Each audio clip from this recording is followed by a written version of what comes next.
අහලා තියෙනවද ඔපෙරා වින්ෆ්‍රේ කියන මාධ්‍යවේදිනිය? ඇමරිකානු ජාතික මාධ්‍යවේදිනිය.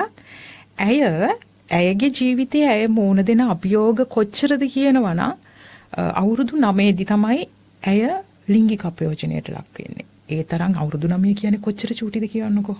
ගෑනු දරුවේ අවුරුදු 9 දී ඇය ලිංගික අපයෝජනයට ලක් වෙනවා.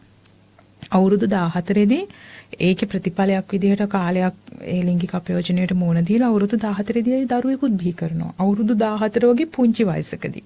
හේතුව මෙයා පුංචි කාලේ ඉඳන් හැදෙන්න වැඩෙන්නේ එයාගේ ආච්චි අම්මා ළඟ.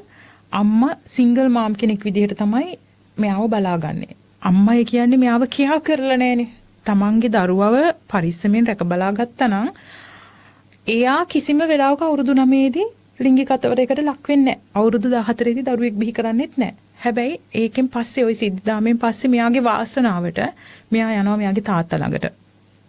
තාත්තා ගාවට ගිහින් එතන ඉඳන් එයා හොඳට ඉගෙන ගන්නවා. යාට ඉගෙන ගන්න අවස්ථාව ලැබෙනවා. යා මාධ්‍ය ක්ෂේත්‍රයට තමයි කැමති වෙන්නේ. යා ඒ දේවල් ඉගෙන ගන්නවා. ඒ හරහා පටන් ගන්නවා චිකාගෝ වල එයාගේ ටෝක් ෂෝ එක ඔපෙරා වින්ෆ්‍රේ ටෝක් ෂෝ කියලා. ලෝකෙම දැන්න ලෝකෙම බොහොම ආදරයෙන් වැළඳගත්ත වැඩසටහන.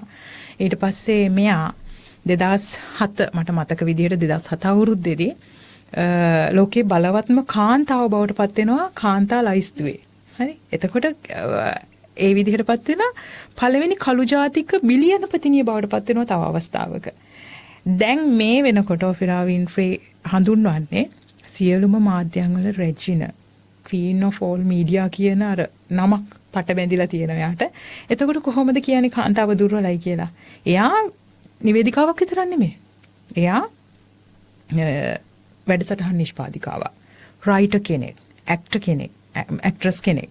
ඊට පස්සේ එතනින් එහාට ගියාට පස්සේ මාධ්‍ය ආයතනයක හිමිකාරිනියකුත් වෙනවා. මාධ්‍ය ආයතනයක් එයාගේ නමට තියෙනවා.